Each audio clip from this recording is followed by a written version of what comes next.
Hi guys, അപ്പോൾ നമ്മൾ പതിവ് പോലെ മീൻകുട്ടിയൊക്കെ തീറ്റ കൊടുക്കാൻ പോയതാണ്. അപ്പോഴാണ് ഈ കുട്ടികളെ കണ്ടത്. റെഡ് മോളിയുടെ കുട്ടി, ഗപ്പിയുടെ കുട്ടിയുണ്ട്. അപ്പോൾ അതേ ഈ പോണതാണ് നമ്മുടെ ഹീറോ. അപ്പോൾ ഇന്നത്തെ പോലെ നമുക്ക് കുട്ടികളെ മാറ്റാം. ഈ ഒരു ചെറുതിനെ കേട്ടോ ഞാൻ ആദ്യം കണ്ടത്. ഞാൻ കരുതി അവൻ മാത്രമേ ഉണ്ടാവുള്ളൂ. പെട്ടെന്ന് ബ്രീഡാകാൻ വേണ്ടിയിട്ട് ഞാൻ വാഴേൻ്റെ ഇല അതിലിട്ടായിരുന്നു. അതിൻ്റെ അടിയിൽ കുറച്ച് പേരും കൂടി ഒളിച്ചിരിപ്പുണ്ടായിരുന്നു. അപ്പോൾ എത്ര പേരുണ്ടെന്ന് ഞാൻ കാണിച്ചു തരാം. വാഴേൻ്റെ ഇല ഇടുന്നത് ഏറ്റവും നല്ലതാണ്. അപ്പോൾ പെട്ടെന്ന് നമുക്ക് ബ്രീഡായി കിട്ടുമെന്നാണ് പറയണത്. ഈ പോണതാണ് നമ്മളെ കുഞ്ഞുങ്ങൾ. എല്ലാ കുഞ്ഞുങ്ങളെയും നമുക്ക് വേറൊരു പാത്രത്തിലേക്ക് ആക്കി കഴിഞ്ഞിട്ട് ഞാൻ കാണിച്ചു തരാം.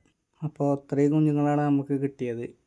നല്ലപോലെ അവരെ നമ്മൾ നോക്കിക്കഴിഞ്ഞാൽ ഇതുപോലെ നല്ല കുഞ്ഞുങ്ങളെ നമുക്ക് കിട്ടും. അടുത്ത വീഡിയോയിൽ കാണാം. ബായ്.